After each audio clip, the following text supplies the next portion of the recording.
Hey everybody, and welcome back to the Hilltop Sports Report.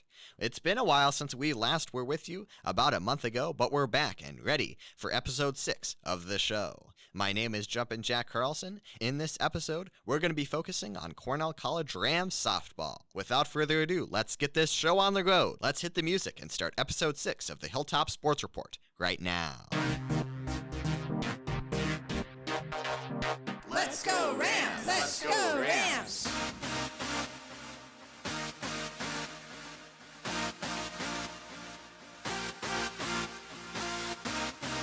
Let's begin today's show by going around Cornell Rams athletics and updating you on the sports that are going on right now, beginning with the women's lacrosse team. Coach Meredith Meyer's squad is 5-4 on the season, and they wrap up the non-conference portion of their season on Wednesday, March 29th against University of Wisconsin Stout at 6 p.m. in Mount Vernon. Sophomore Cece Zanoni leads the team with 22 goals, and the Rams open up Midwest Conference play on Saturday, April 2nd at 11 a.m. against the University of Northwestern. For Coach Lane Zerton and men's lacrosse, fifth-year Kyle Jusela has been absolutely fantastic, folks. Jusela owns 24 goals and 15 assists, a whopping 39 goals accounted for through 11 games in 2023. The Rams are 3-8 on the season, and they begin Midwest Conference play against the University of Northwestern on April 2nd, Saturday, at 2 p.m. for Senior Day. So a lacrosse doubleheader, the women's lacrosse team at 11 a.m. on Saturday, April 2nd. Then the men's squad takes the field at 2 p.m. on that particular day. For Coach Robbie Dombrowski, friend of the show, of course, he was on episode number 5, his Rams are off and running in his first season at the helm, beginning with a 9-6 record. Cornell won 2 out of 3 over Illinois College this past weekend to start their Midwest Conference slate. Left fielder Vince Zipperer leads the squad in batting average, hitting at a .359 clip. Shortstop James Kent and center fielder Seth Beals have 12 RBIs each to pace the team. The Rams return to action on Wednesday, March 29th at Ash Park Field against in-state rival Grinnell for a doubleheader. And last but not least, the softball program, Coach Jackie Cernak, has led her team to a 4-4 start, including splitting a home opening doubleheader with Dubuque this past Friday. Senior outfielder Aaron Puck has posted an impressive .464 batting average thus far, and junior catcher/infielder Miranda Keith has knocked in 10 runs to lead the team. Speaking of Rams softball, junior Mady Rainey and senior Claire Gugerty stopped by the Academic Technology Studio the other day to discuss their careers and the opening to this 2023 campaign. Let's hear from Mady and Claire right now. And joining me now inside the Academic Technology Studio, junior Mady Rainey and senior Claire Gugerty, thank you so much for stopping by this afternoon for this episode of the Hilltop Sports Report.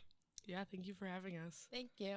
All right, so this past Friday, you opened up your home slate kind of in unexpected fashion. So for those 2 games, you're going to go on the road to Dubuque, and then you have the schedule change. So take us inside your mindset of, suddenly you have a doubleheader on Friday to prepare for. Yeah, so that's the great thing about having brand new turf field is when inclement weather comes, we know that the games might be switched to home. So that's something that the team always knows is a possibility. And Coach Jackie really tries to fight for us to have those games at home so that we're not going on the road. We're not playing in snow. We're not playing canceled games when we are on the road. So I definitely think that that's something that, with a turf field, you just kind of have to expect it. Yeah, and I think that a really big thing that's kind of encouraged on their team too is like you're a student before you're an athlete. So since they were switched to a day where we did have class, it was really nice that coach was still very understanding about the fact that like, hey, I might have class until 3, but she was like, get there when you can and we'll go play. So both of those games were quite exciting. Had the walk-off hit by pitch in Game 2, came really close in Game 1. So what are your takeaways from those 2 games on Friday? Claire, we'll start with you. Yeah, I mean, it's tough. We out-hit them in the first game. We were cleaner on defense in the first game, and that's something that going into the second game, we knew that when it's time to hit the ball, it's time to hit the ball. We needed those timely hits that we just didn't get the first game, and you never want to end the game in a walk-off hit by pitch. It's always better to, the walk-off home run, the walk-off base hit. But we'll take any chance we get. Right now, we're really focusing on one pitch at a time, and if the pitchers want to hit us, the pitchers want to hit us. And they were 2 tough games. we battled hard with both of the games to come back and kind of fight. And I think that that kind of shows who we are as a team, is like that fighting mentality. While the first game didn't end how we wanted it to, I still think it was a success all around just with our mindset. Yeah, I was going to piggyback off of that. We talk a lot about having that energy carry through. We talk about we might have a bad first inning where we give up 4 runs, but it's something where we can come back and put 5 on. And we've done that to teams all year, and it just happened to us, and it's going to happen. It's part of the game. It was really encouraging to see the team come back for game 2. All right, so now from the present, let's go back into the past.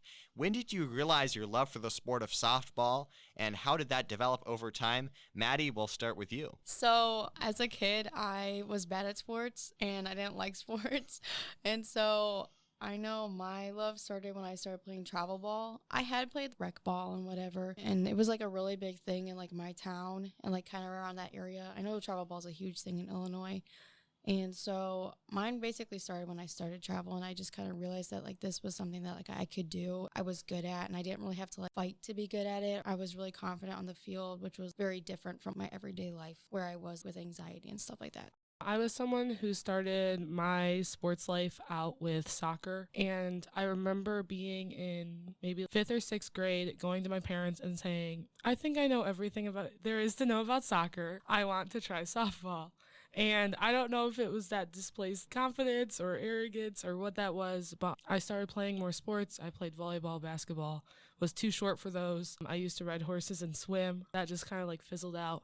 And I kind of really stuck with softball. And it isn't so much a love for softball. It's just a love for competing. It's a love for being able to sort of display my best assets on the field, in the dugout, be a teammate. I just really love the culture around team sports, and that's something that I found at Cornell. All right, so you mentioned Coach Jackie already, but how does the 6th-year head coach of the Rams approach coaching? Claire, we'll start with you. I was her second recruiting class here at Cornell, and from the get-go, I've really loved how Coach Jackie connects with her players. She was a player here, and I think that helps a lot, but with being a coach, she expects a lot, and she knows what we can achieve, and I think she pushes people. She has a tough mindset, and she expects people to do their best all the time, but she also has a very human aspect. She's not a coach that's going to get in your face and yell unless you need it. She's a coach that practices a lot of tough love, and I think that as a player, all through my recruiting process and all through my 4 years here, I've come to really appreciate the way she approaches her players as a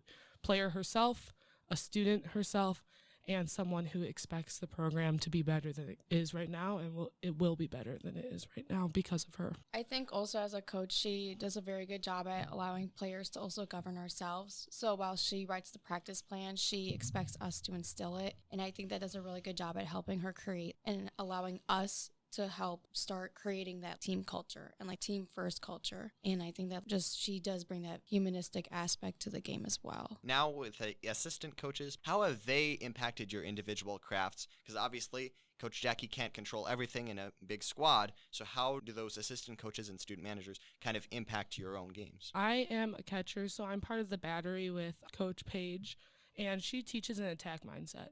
She is a very in-your-face person. I would describe her as extremely confident. She has the skills and the experience to back it up. She was an extremely successful pitcher in her day. I respect her a lot. It's something that, as a catcher, she's given me a lot of confidence behind the plate, and I appreciate the fact that she takes the time to develop a relationship with every single pitcher and catcher. She recognizes that we're all different, and she develops an understanding of the way we work, the way we play, and the way she needs to coach us. So I think that her experience just speaks volumes, and you can definitely tell with the pitching and the catching on this team. Yeah, and then for Coach Maggie, I think that it's really nice that she just recently graduated as well, because she's able to connect with us just like a little bit closer. And Coach was a player here as well, and then Paige played as well, not here, but she played at Go. But She's now a Ram, so she switched to the good side, right? So basically, like, all of our coaches have played. They are all very experienced, but it's nice having Coach Maggie there as well, just because of how close we all are in age, and she still like understands how it is to be a student here today, most recently. So that's really nice. That's awesome. So how would you describe the culture of the program, and what does leadership look like for Cornell softball? Does it come from players? You mentioned the coaching staff. How much of the leadership, I guess I should say, comes from the players in terms of keeping everybody accountable? I would say all of it. I think that our upperclassmen do a very good job of holding just everybody accountable.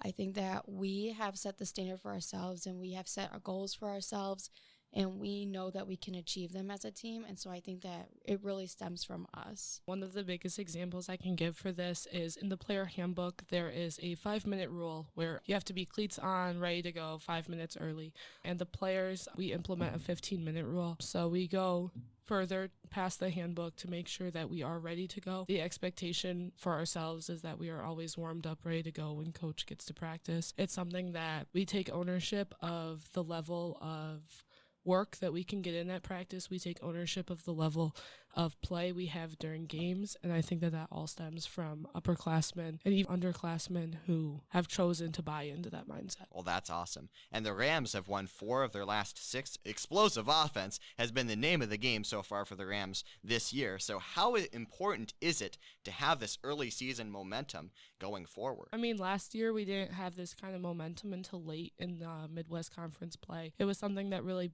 kind of bit us in the butt a little bit, where we had all of the defense there. We just couldn't get the offense going, couldn't get the bats going. So we dropped some tightly contested games last year that this year I think far and away will win. We are way further ahead than we were last year. I think as a team we have a better mindset. As a team we like to take it one pitch at a time. We like to attack. And yeah, explosive offense is the name of the game right now. We're putting up runs on people. We're, multi-hit games. It's huge. Nothing more to add. That's it. All right. Really it. The running Rams.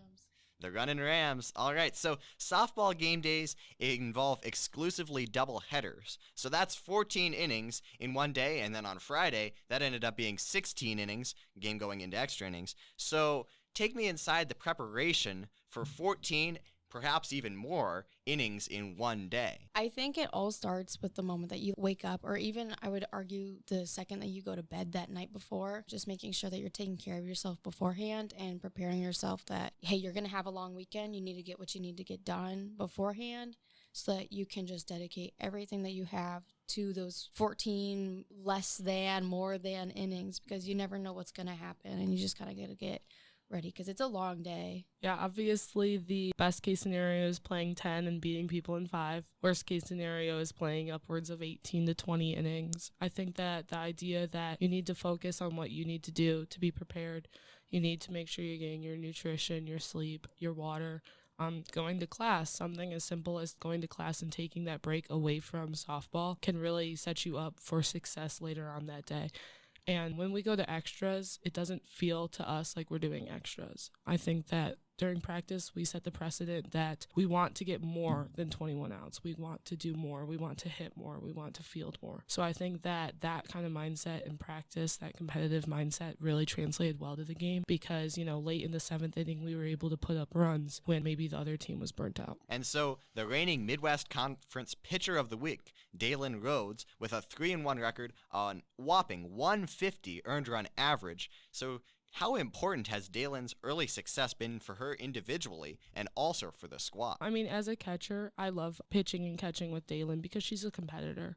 She's someone who worked hard in the off season. She was someone that college pitching workouts did not come easy to. She needed to learn what she needed to do to get it done. She worked hard. As a staff, the pitchers and catchers, we've struggled together. We've learned together. I think Dalen has really bought into the mindset of the pitching battery. I think that she is incredibly good in the circle when she competes. And I think her biggest thing, just from a catching standpoint, is when she starts attacking batters in every count, she'll be unstoppable. Right now, we're really good deep in the count. As you've seen, she puts up huge strikeout numbers no matter when she goes into the game. And I think that if she continues to compete and continues to get that sort of attack mindset, sky's the limit. I think too for Dalen, a big success for her is not only with pitching, I just think it is as a teammate. And outside of being a teammate is being a student. And I think that she's just one of those people that just works hard and always brings just a great energy into whatever she's doing, whether it's school, practice, games, working out, anything. I think that she just has a great energy and that helps drive a lot of what we do. And that's great as a freshman that she's figuring that out. And a 150 ERA, the Rams will always take that 3-1 record, getting 2 wins in one day in that one doubleheader. So she's been fantastic this season. Of course. And so, getting over to the hitting side of things, senior outfielder Aaron Puck is leading the team in average .464 this season after batting .420 in 2022. So what does Aaron bring to the team both on the field and off? I think that Erin brings a level of poise to the game. She's a very respectable person and a very respectable player. She's just a hard worker. She knows who she is. She's confident. I'd argue that she's a great hitter. She's a great fielder. She's really good at reading the ball. She's got a great arm. But not only that, I think that she also is just a great leader on the team. As an upperclassman, I would say even in my freshman year, she was an upperclassman. We didn't really have a huge upper class. We only had 2 seniors and 1 junior, so we didn't really have anybody there. And I think that sophomore class really had to step it up, and I think that she did a great job of doing that. She's in my class, and she's really embodied her role on the team, no matter where that is. She's moved from outfield back to infield, back to outfield. Some games she would start in the infield, move to the outfield, and she never once let that shake her confidence. She is someone that I look to on the field. I love being out on the field with her simply because she instills such a poise and calm on the field. And she's someone that I can look to in center field and know that she's going to get it done. She also embraces hard work, just like Dalen. You know, it's a common theme on the team that we want to work hard and we want to attack. But she set an expectation for the outfield for sure. There are definitely days after practice where the outfield might have looked shaky, and she comes to us and she says, you know what, it's not going to happen again. And we apologized for it. And while you never need to apologize for it, hearing her say that, hey, that was never going to happen again, that puts such a confidence in the team. And hitting, I mean, come on. It's something where I love hitting behind her because I know I'm always going to have a runner on base. I love hitting behind her because it's free RBIs for me at that point. You know, she's a spark plug. When she goes, we go. We're rocking with her, but she's awesome. That's amazing. And so let's get off of softball for a moment. Mady was recently named to the chair of student life position. And how did this come about? And what do you hope to gain from this experience? So I originally did not have a platform. I did not plan on running. It wasn't really something that was like in my radar. And it was actually Claire. There was nobody that you could vote for, so it was all write-ins. So she wrote my name in it, and I was like, you know what? Let's go with it. Like, whatever. If I get it, I get it. If I don't, I don't, you know? But no matter what, if I do get it, I'm going to go for it. I'm going to embrace it. I'm just going to attack it. I am going to be the chair of student life. And so I think just with that, I think it's a great opportunity for me to kind of see what campus is like outside of being an athlete and outside of being in, like, my group. But, yeah, I think it was a great opportunity, and I'm actually really glad that I did get it because I'm very excited for it. Way to go, Claire, on putting that together. All right, so in preparation as far as the games, what is your go-to pregame meal? Because sometimes athletes have superstitions, got to go with a particular blend of food right before the game, get you charged up. So do you guys have any particular pregame meal that you go to? I do not, but ever since the indoor tournament up in Rochester, Minnesota last year, I've been drinking Red Bulls like nothing else. So, you know, it's always a good day when I start it with a Red Bull. If it's like a day during the week, I don't really have one. Like if it's actually on the weekend, I don't have one either. Typically it's like a granola bar, but I do have a between game, pre-game, post-game snack, I guess you would call it. Me and actually one of our former teammates and my former roommate, we would both eat a PB&J and this is so unhealthy, and the nacho cheese Doritos. So me and my buddy Marissa, we would hit them with the PB&J, strawberry jelly, nacho cheese Doritos combo. Yeah, my go-to is always when we're at home, we get the Subway platters, so I always get the cold cut with lettuce and tomato. I go BMT all the way. Keep it classic. With pickles on it. Pickles are a must, of course. Oh, I would argue that a good pregame is pickles. Oh, yeah. Pickle juice, pickle anything. The Dill spear pickles from the bone. Chips. Pickle chips. All right. Breaking news here. Pickle chips are the way to go. All right, so do you follow D1 softball? And if so, who do you cheer for? I'm a big Oregon fan. Started when I was little. I thought it was so funny that their mascot was the Ducks. I think it kind of stuck. In recent years, they've really had their ups and downs, but I've really admired how players have stuck with consistent mindset. And I think that in the Pac-12, I mean, softball originated in the Pac-12.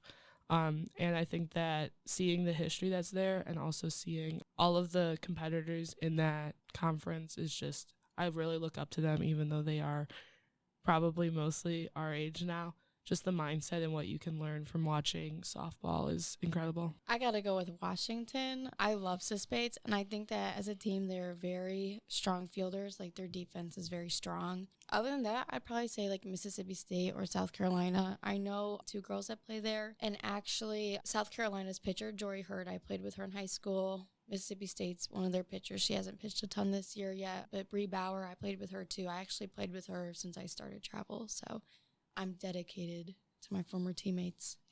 Yeah, I mean, it's always fun. We're at the age now where girls that we played with or played against are either playing at D3 schools around us or D2, D1. And it's always fun to go watch their games, to cheer them on. It's something where softball is a bigger community than most people think. Sports are a huge community as well. And I think it's definitely a source of pride, at least for us, that we have former teammates playing D1. We have teammates that we've played against. We have people, oh, she struck us out, whatever. And it's something very cool to watch for sure. So have you had any games this year or in previous years where you had that moment where you're in that batter's box and you're facing off against maybe a teammate that you played with? So Maddie's lighting up. She's got an experience to share. Maddie, what you have for us? So I actually have an experience on the team. One of our teammates, Alyssa Pearson, me and her actually played each other in high school. So I got to play against her for 3 years, I think it was. But it was funny because our teams actually played each other, I think it was in regionals, and my team beat her team to go to state. So you kind of have that. Sorry, Alyssa. You kind of have that just friendly rivalry now on the team now that you're teammates. That's cool. How about for you, Claire? Anything to share? I mean, I know girls that go to Cornell and IC now. Going back to Alyssa, her twin sister plays soccer at IC. So it's something where even if it's not former teammates, it's family connections. My favorite is always traveling to Knox. I have friends who played at Knox and now she coaches at Knox. So shout out Casey Hip. I always love seeing her because it's something where I really love that she's stuck with softball because, it's something where I knew her when I was 10 and now she's 23, still playing softball. Well, that's awesome. All right, so for casual sports fans, what do they need to know about the sport if they go to games this year so they're not just say, wow, what's going on? We've got different fielders going on. What are kind of some basics of softball that you'd like to share with maybe some casual sports fans? Oh, I mean, softball is like baseball, except it's much faster paced. We have left side hitters that like to run through the box, drop bunts down. Small ball is a huge part of our play here at Cornell. We really embrace small ball as part of our offense. So get excited for a lot of fast paced play. Offensively, we like to run around the Run Rams. Other than that, we like to cheer in the dugout. We get loud. And yeah, feel free to come out and cheer with us. But please stay respectful. Yes, respectful Rams. Yes. All right, so what are some personal and team goals as we wrap up this interview? What are some personal and team goals for the 2023 season? Claire, do you want to start? Yeah, our biggest goal, as a team, is to be the reason. It's on the back of our practice shirts. We want to be the reason someone wants to come to practice. We want to be the reason someone make that all-out play in a game. We want to be the reason, walk off, hit by pitch. If it's got to be, it's got to be. So I think that as a team, our mindset is to do it for each other, to love the game, and be the reason that each person shows up for practice, for lift, even for just hitting like we have today. It's something that, I personally, you can always grow as a teammate. So I've really latched onto that mindset as well. And then I think for one of our team goals, of course, it's always to get to conference and to win conference. But I think for us this year, a big focus has been one play at a time. You're passing the bat, one pitch at a time, one hit at a time, one throw at a time. So I think a big thing for us this year is just one game at a time. Don't jump too ahead of yourself. Don't get too excited. Don't get too crazy. Just focus on the now, present. Do what you got to do, one practice at a time. And then we go to the game, and then we go that game at a time. Yeah, we have all of the skill to, so to speak, host the post. We want to host conference here. We want to host a regional here, first time in school history. But to do that, we have to start with non-conference games. We have to start with Co. We have to start with Simpson. And then moving to conference, we have to start with Lawrence. We have to attack things as they come, attack what's in front of you. But as a team, we have some pretty big plans for ourselves. That's amazing. And so as this podcast comes to a close, Claire, as a senior, do you have any goals for after the season? Are you super locked in on this season and then kind of going to figure out life after college after the season? If you're comfortable sharing, What are your plans? Yeah, I mean, focusing on graduating right now. I'm in my senior design project for engineering, and one thing at a time, gotta pass this class to get my degree type thing. But right now I'm in between the idea. I still have a year of eligibility left, so I would love to keep playing. It's all up in the air. I'm just taking things as it comes. All right, so the Runnin' Rams continue their 2023 home schedule with a doubleheader against number 23 and rival Coe College on Tuesday, March 28th at Van Meter Family Softball Field in Mount Vernon. Cornell will play 4 home games in the span of 2 days, hosting Simpson College on Wednesday, March 29th as well. First pitch on Tuesday against the Cohawks is scheduled for 4 p.m.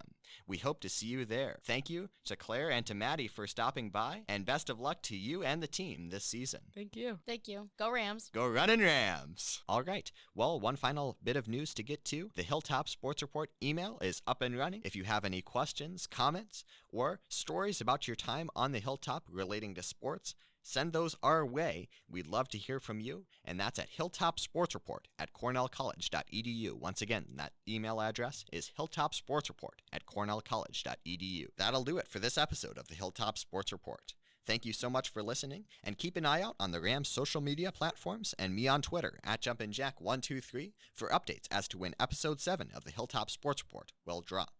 My name is Jumpin Jack Carlson, speaking on behalf of the Cornell College Rams, saying, I'll see you next time. Let's go Rams! Let's go Rams!